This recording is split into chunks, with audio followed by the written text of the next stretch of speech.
Okay, thank you very much and good morning once more. And you are welcomed to this media brief. And of course, good morning to the residents of Johannesburg. Just want to go through and read the statement and we'll then take questions after. On behalf of the city, let me once again extend our gratitude for joining us for this media brief. To update our residents on areas of the work we are undertaking in executing our mayoral Lekgotla decisions, which were arrived at November 2024. In the spirit of transparency and accountability, as we have done before, we thought it is important that we provide feedback, periodically updates in the course of the implementation of the acceleration of service delivery. It is exactly 3 months since we took a bold decision to reimagine Johannesburg through the eyes of the residents, and as the collective statement of intent that will characterize the remainder of the term of office, this administration is committed itself to turn around Joburg through the following strategic priority areas, which are financial sustainability, safety, bylaw enforcement and crime prevention, accelerated service delivery, digital economy, the inner city revitalization, and of course, creation of strategic partnerships with business and civil society. Now, it is within this context that we should state that our collective leadership has been on the ground responding to challenges faced by our city.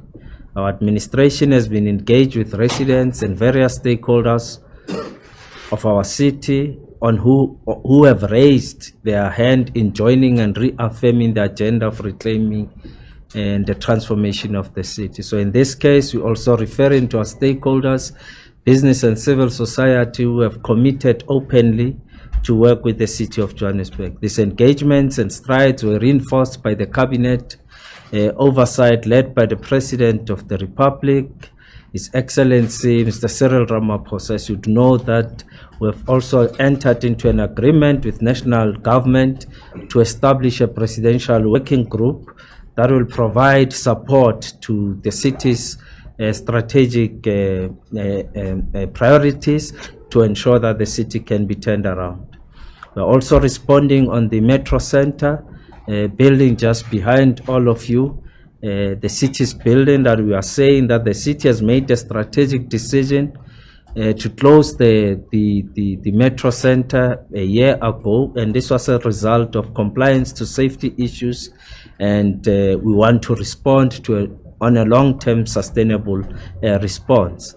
The building which has faced numerous structural and safety challenges over the years will now undergo a comprehensive refurbishment through a PPP, which we are now at the stage where, with our collaboration with National Treasury, we'll be able to facilitate the implementation of the project as part of what we call the office space optimization program of the city.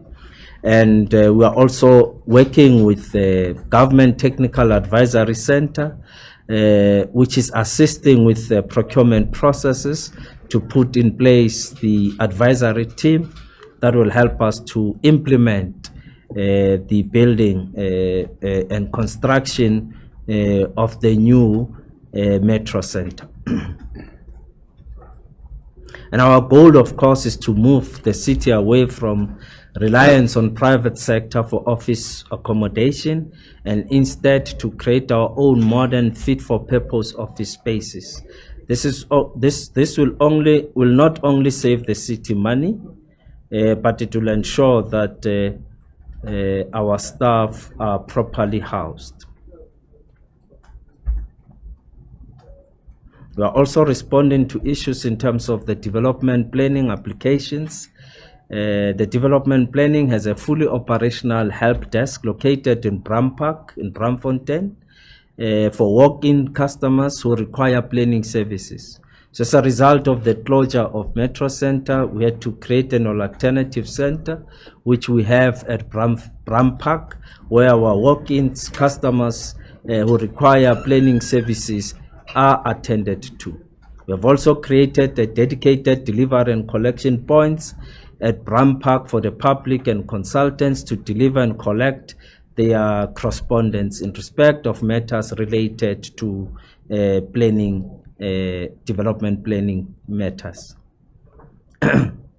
And the planning help desk operational hours is 8 to 3:30, Monday to Friday. And the department has also created a dedicated emails for submissions of land use applications, and those are in place, and our customers can then make use of those services. Most of our files are still located at the Metro Center, and arrangements are being made to put in place and relocate the current files to a new building being identified by the Johannesburg Property Company.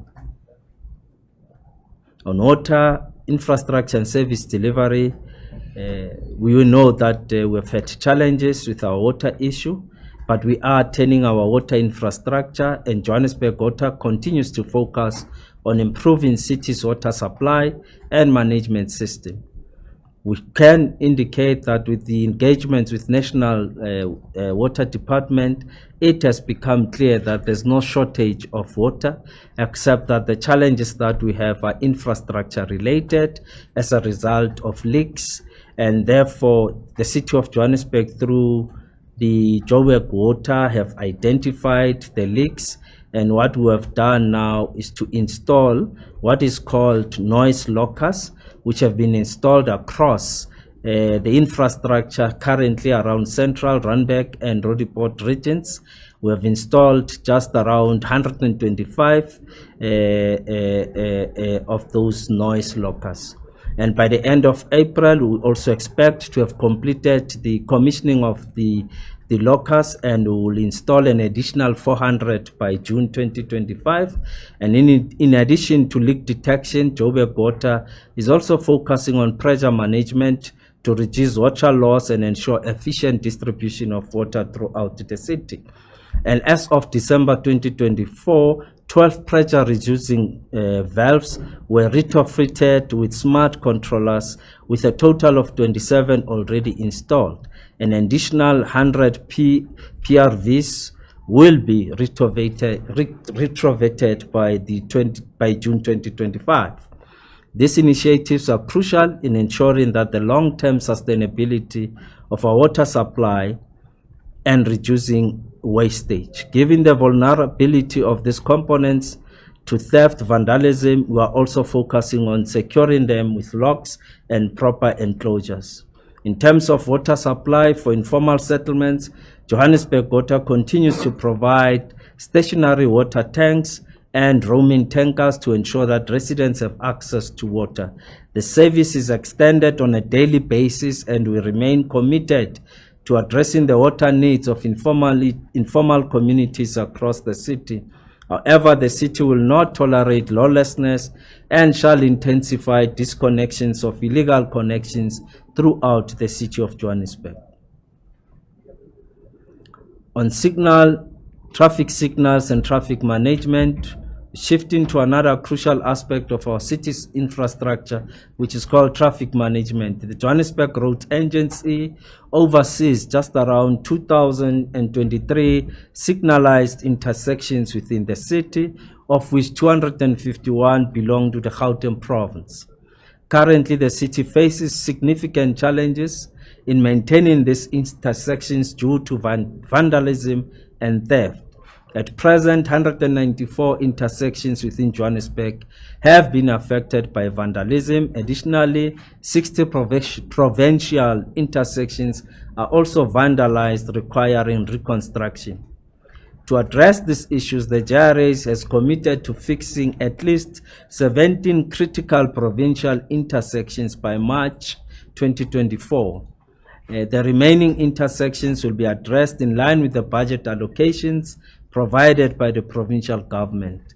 In total, the JRA is focusing on intersections along key economic nodes and major roads such as Malibonge, Wetkoppen, Winnie Mandela, and so on Deckers, Henry Potgieter, and others. As of March the 4th, 2025, as of March the 4th, 99 intersections have been impacted by power outages, with 50 intersections affected by City Power and 49 by Eskom. The JRA is working closely with both entities to monitor and resolve these issues.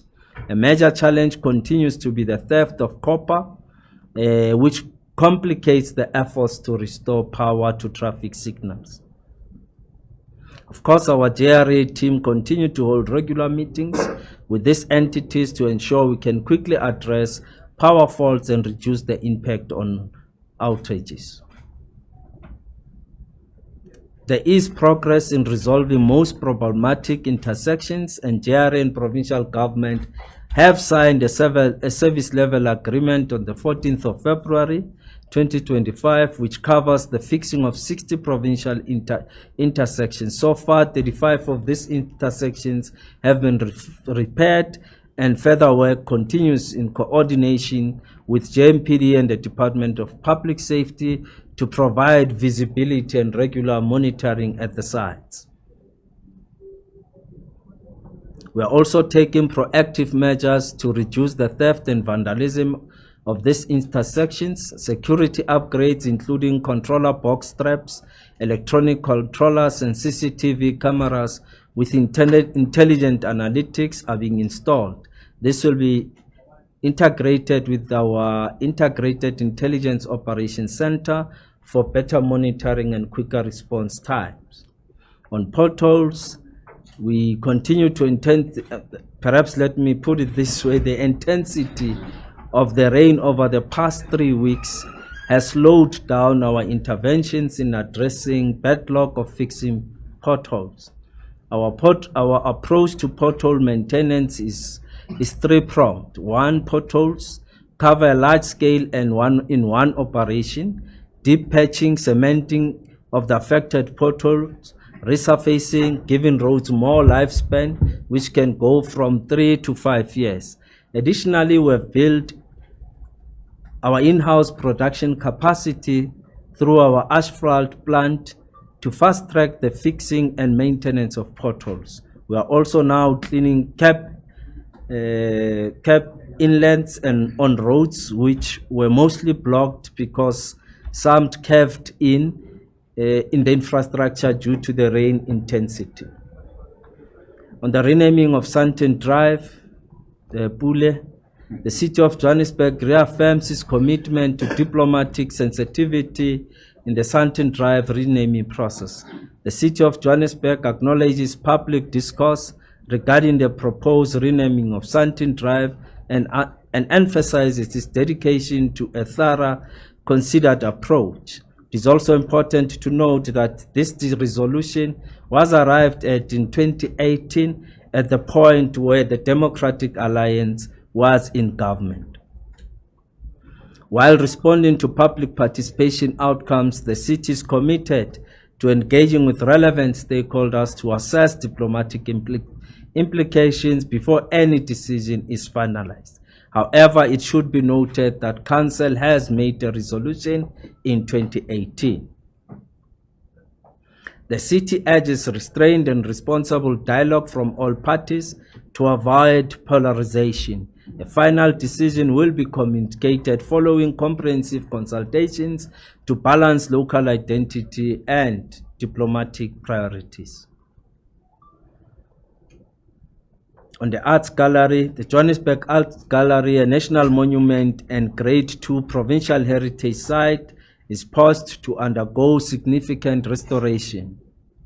On the 19th of March, in my capacity as Executive Mayor, I convened a Johannesburg Arts Gallery committee meeting in accordance with the JAG deed of donation to present and tabled the city's proposed plans for the restoration.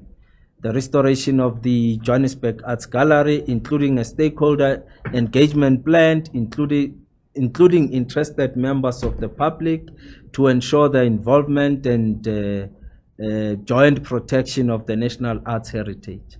I can confirm that the city is committed to the restoration of the Joburg Arts Gallery, and in terms of our plans, we hope by the end of 2026 we'll deliver a state-of-the-art Arts Gallery. On behalf of the city and this administration, I want to emphasize that the City of Johannesburg is fully committed to improving the daily lived experience of the residents of Johannesburg. The enormous support we are receiving through collaborations and partnerships is a testament that Joburg will not fail in fulfilling its core mandate and transformative agenda. The district development model is now a reality that we see, and it will help us to reimagine and reclaim the city of Johannesburg. We'll come back in April as we commence with our public participation processes for the draft of the IDP, tariffs and budget to report back on the outcomes that the residents of Johannesburg are envisioning. Thank you. Thank you, Executive Mayor.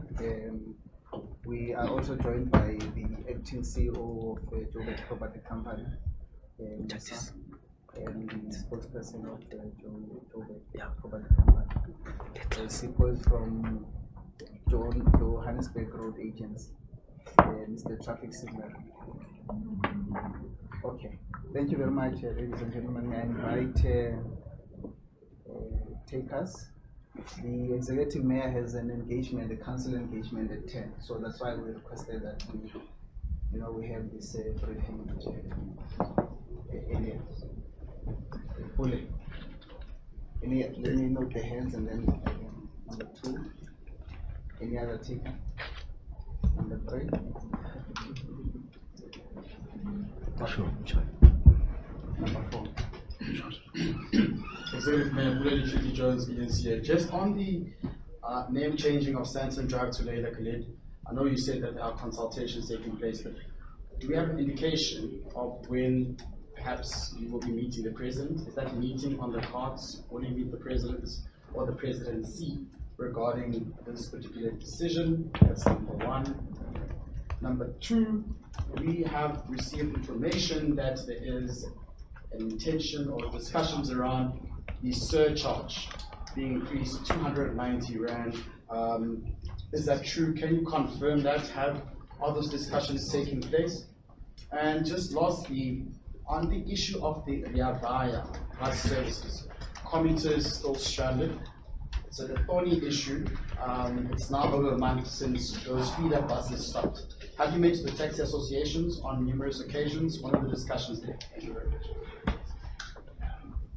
Offenses team on SABC News. I just need an update on the Free Street fixing of the streets. The taxi, the president, such and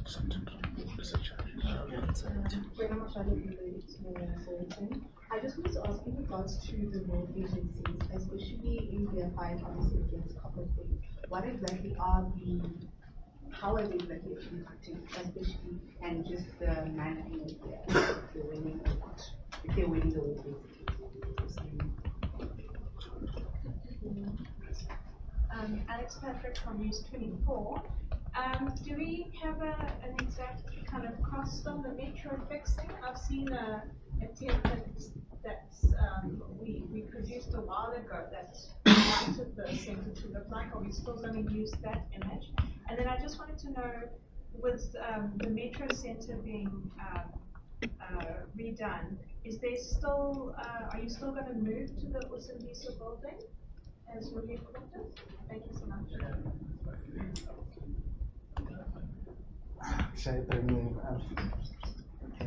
Good morning, Mr. Mayor. Alpha Ramushwana here from Eyewitness News. I'm not sure if you addressed this, but there's been some sort of public criticism on social media, with some claiming that the city has been paying for paid influencers to promote the city.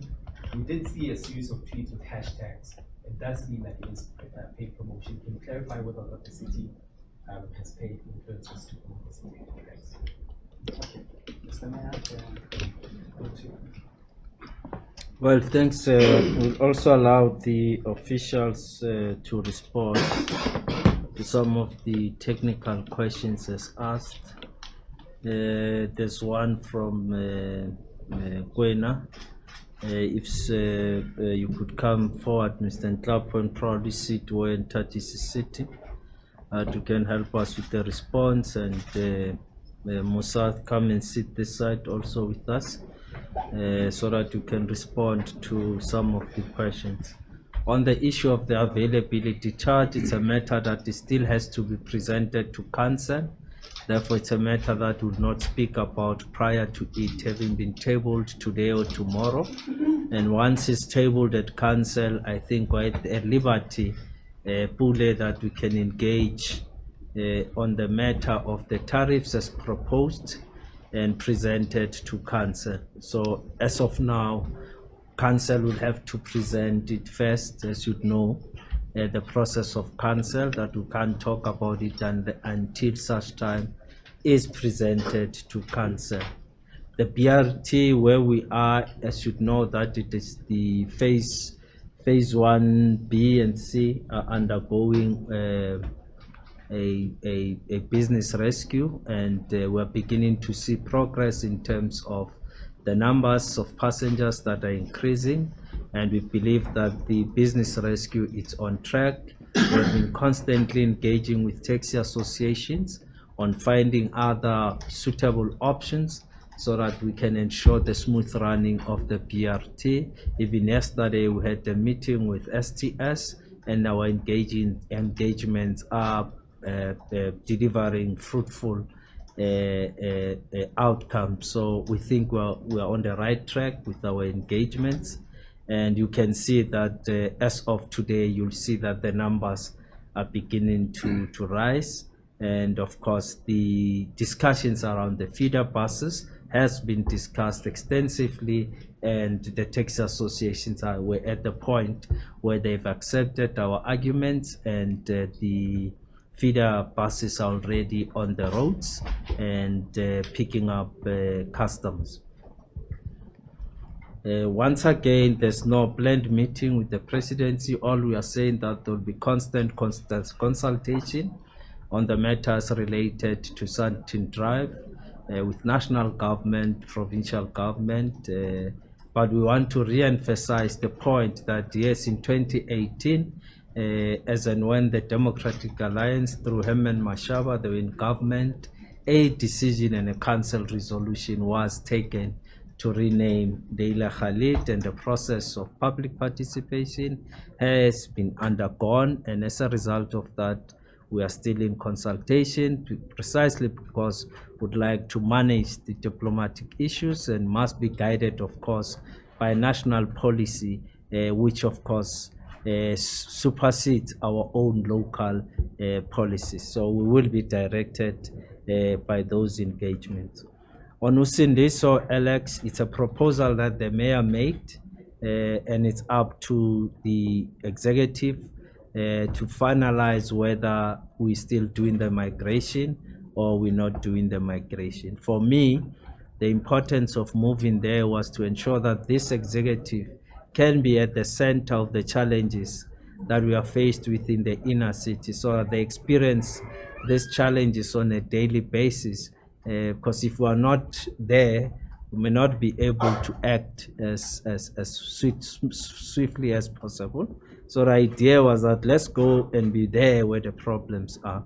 That idea is still on the table, and the administration will advise, because of course there are laws also governing usage of offices and where you allocate the office of the mayor. But I did make a pronouncement which was a wish, and let's allow the team to finalize it.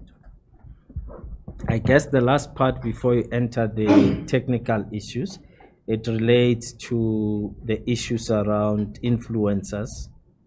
And I think I want to assure our residents on this matter that there's never been an instruction from me, Alpha, around the issue of influencers.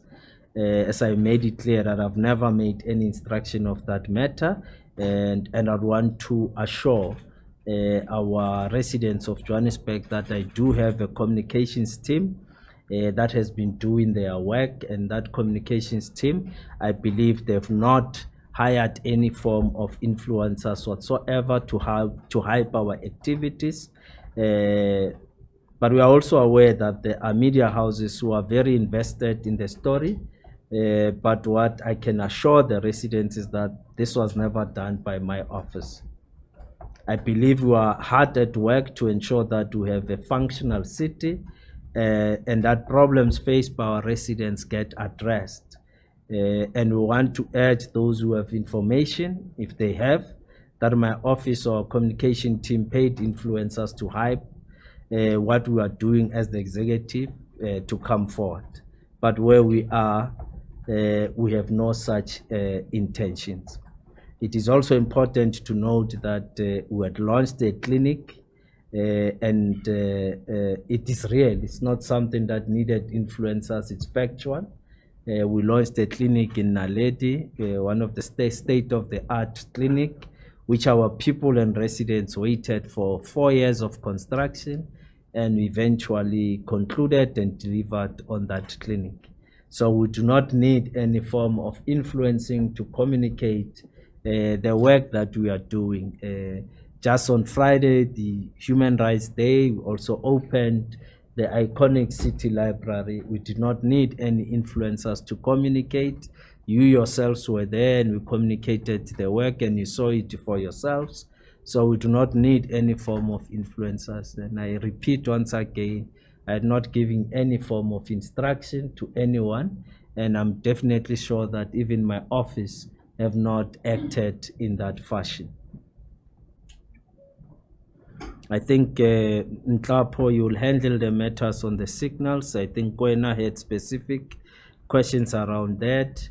And Musa, you'll then add on the Triple P as it relates to Metro Center, the designs and what we want to achieve with the new building. The current building is 50 years old and it has structural challenges, structural defects, which requires our attention. Sipo, I think you'd want to sit somewhere here, and Musa, where you can sit here and respond because you need this thing. Thanks, Mr. Mayor. And the question on the traffic lights and what are we doing with the theft of copper. Let's start first. Copper is the best conductor of electricity. Every cable you see, it's got copper within it. That's the best conductor of electricity. And that's the challenge we face, because the same product that we need to use, it's the same product that a lot of industry requires to use as well. As we are talking to you now, there's been a moratorium on the sale of second-hand copper in the country. Yet we still experience this. So this means this is not really a very small activity that is happening. It's not few people trying to sell this. There's big companies probably are at the back of this trying to sell this copper, because I don't see how people can steal so much copper and it's not seen anywhere.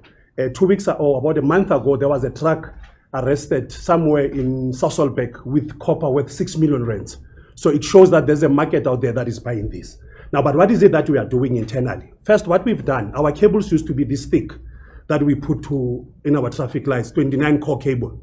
Over the years, we've reduced it to 9. We're looking at innovation as well, where we're talking to the other suppliers of the controllers to say, can we even reduce that further to 4? Ultimately, we will have a cable that we call power on to the Ethernet. This is even thicker than that. We will put in the traffic lights. But remember, with a city of 14,000 kilometers of roads, 2,023 intersections, it's not something we'll be able to do overnight, because then it requires money. So as we recable, we'll try to find these solutions that we can put on the ground. We've tried others before, aluminum-clad copper cables. These ones, if you put them out there and then somebody takes the copper, they try to burn it, that aluminum actually spoils the value of the copper. But they were very brittle, so the roads, if the truck passes there, before you know it, that cable is broken. That's when at the time you will experience a lot of high flashing traffic lights. So we needed to try to balance all these things. But with the new controllers that we are seeing, I know some of the 2 companies, they are going to SABC to get approval for them. One of the company, they've got a UK approval for that controller. So that controller will be just only 4 cables. 4 cables to the lights, 4 cables to the controller to control. So when that is available in the market, we'll test and pilot, and then maybe gradually we'll build to that. But however, then what is the best solution to avoid copper theft? It's a behavioral thing. It's not technical. It's not something that we can. It's teaching our communities that we don't have to steal our assets. If a traffic light is left there untouched without anything, can last easily 15 years on our road. Most unfortunately, we had to go back and request more money from the executive mayor here to try to go back and fix what we have fixed. But those are the things that we are doing, and then we continue doing this.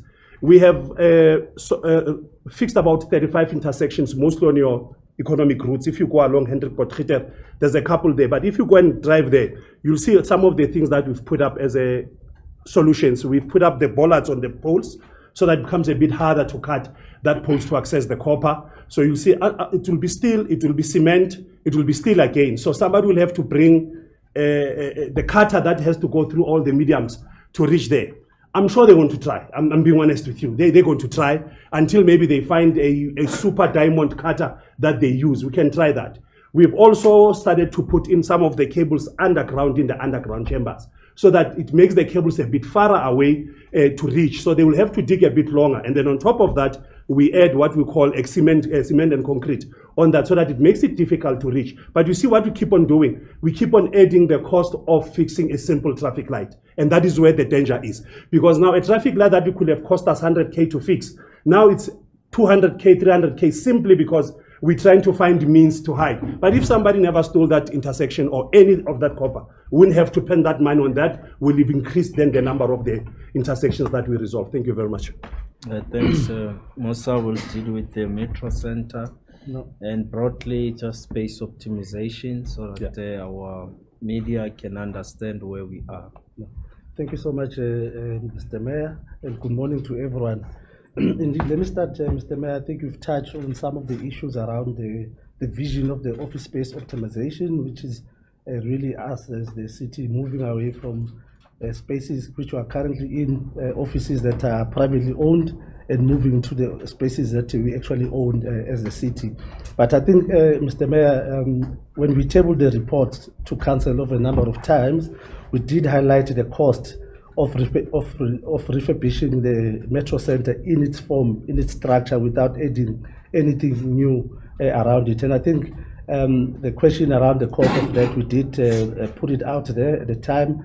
That was done by the engineers as well as the quantity surveyors. It came to about 800 million. That is what it will take us to put a metro center to be in a state that is functioning without adding any additional space. However, Mr. Mayor, we as asset manager of the city, we also propose that we should look at the metro center and see how we can actually redevelop the precinct and make it a mixed-use precinct. I think that's one of the options that we really put hard, and it actually looks at the existing structure where it gets obviously refurbished, but it also looks at the dead space around the area in terms of where we are now in best practice. I think Mr. Mayor did highlight that the building was built around 1950 and it was meant to have a certain look, a brutal look, concrete and so forth. But if you look at urban form where we are now, the facade we've moved, and there's certain sort of look and feel that we actually want to have to ensure that from a sustainability point of view as well, you actually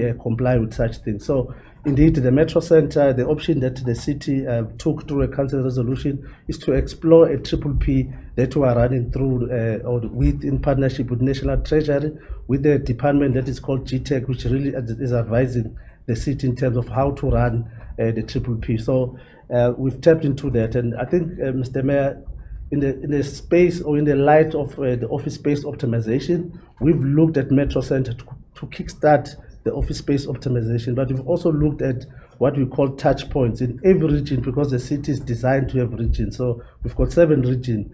Is to say we need to have these offices where the city uses its own properties that are located in the regions. Like for instance, currently, if you look at Region E, just along Catherine, we have an office that we're actually renting in that area. But we do feel that we can actually, based on the one asset or 2 assets that we have in the area, we want to actually use that as part of the rollout of the office space optimization. So in a nutshell, in bigger sense, is that in the long run, the city will not and should not actually be renting out space from private sector, but also from a service delivery model, Mr. Mayor, is to try and ensure that it becomes easy and efficient for the commuters or the public.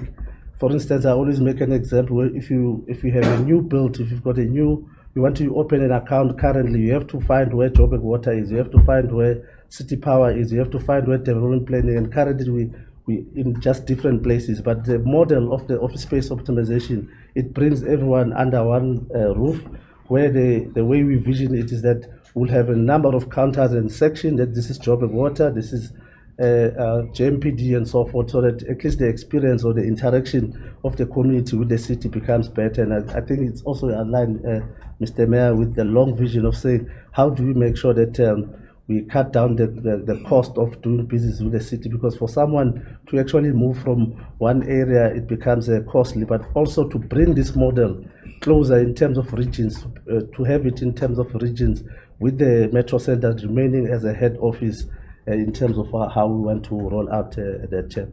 But I think in a nutshell, because there's this narration that the city will be forking out all this money, Mr. Mayor, to actually redevelop this. That is why we've gone for a PPP where the city will leverage and sweat the asset. What it brings is the value of the asset, the land that it actually owns, and then it will partner with private sector, where private sector will bring the technical skills and the financial skills and the legal skills to ensure that we're then able to sweat the asset and turn it around for what is intended to, and the city will then benefit in an asset in the form of a refurbished or a redeveloped asset that we'll deal with. Mr. Mayor, if I can just pause there for now.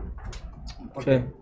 Thank you very much. Let me just, we missed the issue on Lilian Ngoyi. You want to respond to Lilian Ngoyi? Yeah, I can give a brief background. The question not was the background, where okay, we are. where we are, yeah, okay. We go. Let me not go to the history. Yes. Yeah, where we are, the progress is proceeding very well. There are about 7 line items that we need to complete until the project is completed. When you build a road, obviously you start drenching, digging, until usually people start to see the blacktop, or in this case, a paved surface, and they think the project is done. In terms of us being on site, we're 100% on site. There's a contract on site with the employees. They are working. We have already about 30% with the base, because you need to get your road to the bases. When you build a road, you'll see there are those layers. We need to get them right so that the road is solid and all. Considering this was happening in the middle of the inner city that has more than 100 years, there's a lot of channels, a lot of cables, so there's a lot of work that we need to do to make sure that in the future, those cabling, those channels are done correctly. Some of them will probably include how we do the channels for your gas pipes, for your electric pipes, for your water pipes, some of the new technologies that we never had, like your fiber optics. So we have an opportunity there actually to do it right. So we have all those layers that have been built there. Some of the activities then that will take place will then be backfilling. After all that is done, then we backfill. You start seeing it going up. And then lastly, then you see the construction of the paved surface. That's when you start seeing that the road is done. If you were to go there, you'll see a lot of digging, a lot of ground that is being dug, a bit of compacting somewhere, a lot of boxed sessions that are going to actually run all your services. And then that will be the phase 1. And then the phase 2 will be your beautification of the space. So the progress is very well. We're going quite quick. The intention is going to finish in August, the phase 1 of the project. Thank you very much. Okay. Mr. Bondo, I think we are done. Unless there's a follow-up. I think they are fine. The settings, Mr. Mayor, there's no follow-up. It's Pule fine. Check with I just wanted to follow up on the surcharge issue. I know you said it's internal, but do you think that it is the right step in the right direction for the city, given the previous backlash and the cost of living in the main for South Africans in Joburg? Council will determine and give us direction on the matter as is being presented today. And as I said earlier, we can't discuss it here until it's gone through council. And on the basis of that, we'll be able to respond to your questions. Tomorrow is the last day of council, and we'll be able to respond on issues of tariffs, not only on the availability charge, but the whole issues around the tariffs. As you know, that in May we'll be introducing and adopting a new budget. Well, in April we're undergoing a process of the IDP consultations, and those matters will then be presented to communities to make comments, and eventually there will be decisions that are made on the basis of the IDP consultations. We don't make decisions outside of the IDP consultations. So I think it's just to exercise a bit of patience until those processes are concluded, then the matter will then be put to the fourth, because we have to consider all tariffs. There's tariffs for swimming pools, there's tariffs for usage of swimming pools, usage of lease properties that are leased out. So there's a whole lot of tariffs. It's not only on the availability charge. Okay, thank you, Mr. Mayor. You'll be the last speaker. Alpha. Okay, thanks very much. My name is Cliff from Joburg. I just got two questions. The first one is on if you have an update from the indigent matter that the president raised following his visit. What was the problem? Because it is an administrative issue. The second one is are you happy with City Power so far following the financial losses that the entity? Okay. MMC is here. Let's take Alpha. Mr. Mayor, similar question. The presidential working group announced by the president have received an update as to how far the process is. Okay, thank you very much. CM is here, Mr. Mayor. Where is it? It's just. Oh, why are you hiding? I think the city manager will deal on the presidential working group. I'll just deal with the indigent process, and the MMC will deal with the City Power question on whether we're happy with the work. We have agreed as part of the process to update our indigent policy. The barriers were actually in terms of the system that has been used over some time to capture the indigency. So what we have said in the mayoral committee was that the group ICT together with social development will sit down and redesign the system, and we've given them a target of end of April. They should have concluded in terms of updating the system, because the system in itself was excluding quite a number of people who supposed to be. For example, it requires an address. When you're in an informal settlement, you're likely not to have a residential or dwelling address, which is a problem. It kicks you out. Some years ago, Alpha would have registered a CC, hoping that he can be a business person and start his business. But the registration remains at CIPRO, and when you check in the system, it says you have a company, but it doesn't say whether your company is active or inactive. And as a result of that, the system then assumes that you are not indigent on the basis of having a company. So those are the things that we said they must review, and we must also change the policy, which will be bringing the new policy into council immediately to amend our ESP policy by the end of April. It will come into our April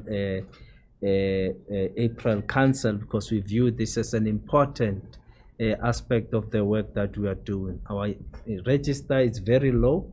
It should be sitting now at about 200,000 at least. If we understand the population dynamics of Johannesburg, which is about 5.8 million, we're also faced with just around 317 to 219 informal settlements. So our indigence register should actually be reflecting on the basis of what I've just given you. So we are reworking it, and we hope by April it will come to council with all the amendments, and we can start the process of registering those that are indigent. Then we can tap into the equitable share and all other grants that comes with addressing the indigent in our society. I think you will handle the presidential working group progress, and then the MMC will handle the question from Clive. Is it Clive or Cliff? Cliff. No, thanks, Clive. I think morning to residents and viewers of City of Johannesburg out there. Look, where we are, I think we are seeing the progress, and we are happy with the efforts done by City Power, its official, and the board entirely. I think looking at the the perception that we have with regard to provision of power in Johannesburg, at some stage internally, I think we didn't be focusing much on generating or selling power for the purpose of generating money. Was more of social. Hence, we realized that some of our rates and how we charge unit price of electricity will be lesser to ESCOM. For instance, if ESCOM will give us a unit price of 500, as an example, we'll be giving to our residents at 450 or so. I think at some point, how we model and obviously repurpose our city powers, this entity, the idea behind was more of social. And I think we'll emphasize more on the matter of ESP, but I think that is where city power and the whole entire city must then focus on. So at some point, we are able to cushion our residents that can afford, sale of electricity or the price of electricity. The ESCOM prices, which you all know about, as it happened just a week ago, and obviously there should be again a hike of electricity within the city power itself. Again, as the mayor indicated, that the proposed tariff, which we can't discuss them now, but as proposed to today's council, still you'll find that they are less as to what ESCOM is charging to the resident of Johannesburg. But we were looking at vigorously communicating with our own community to register as ESP, so that at least we are able to account for any usage of power across the city. No, thank you, Mr. Mayor, and good morning to yourself and the residents. So, just to start off on the extended social package. So, I think the point that was raised during the president's visit was that the city is not providing free electricity and free water to those who are indigent, and we must categorically state that that's not correct. We are engaging with the professor. So, if you look at the work that we are providing in the informal settlements, all of them. So there is water that we provide for free, and there's also electricity that we are providing for free in those areas as part of the extended social package. So we did want to engage with the professor to go into the detail about that study that she would have conducted. And the ED Social Development is doing that work. So over and above the explanation and the re-registration of more people onto the indigent, that work is already continuing. I think we'll go to council, as the mayor has indicated, and we want to bring an addendum so that the system we are putting in place is able to allow us to be able to accommodate more people and get more people registered and remove some of the barriers that are already there, as the mayor has already indicated. So I think it's important to state that we get about 7 billion from National Treasury from the equitable share, and that equitable share, all of it goes to Johannesburg Water and City Power to provide electricity, and that money is spent in that area, and that's what we allocate for the indigent population. In relation to Mr. Mayor, the presidential working group, the presidency has given us a list from their side. We've also submitted from our side all the EMT members in the different clusters. So we have our first meeting this Friday from 3 o'clock. Then start the first meeting of the working groups on Friday from the presidential working group. So I think we're in progress. We've allocated the executives as per the 8. It was 7 working groups. It's now 8 working groups if you include the inner city, and we've allocated senior executives in all of those 8 working groups, and the work will start on Friday. Thanks. Who are some of the notable figures that have been locked in? So from the presidency side, they've not released that info, but from our side, I'll be leading, myself and the group CFO will be leading the governance, and then the water will be led by the MD Water and supported by the Executive Director, Environment and Infrastructure. Electricity would be the CEO at City Power, supported by the ED Development Planning, and then you have the social aspect where you have ComDev, and the rest of the, then supported by the executives in the different clusters. The one in the presidency is still not released, but of course it's very confidential at this point. They've really just given us a highlight, so I think it will be released from the presidency side, and we have agreed that that's how it's going to be communicated. But we have a view of the candidates in from the presidency side. Okay, thank you very much, CM, and thank you, MMC, and Ms. the Pule happy. Mayor. You must check if Pule is happy. Pule, are you happy? Thank you very much. The media producer, Jen. Tseba pula mona. It's never heard of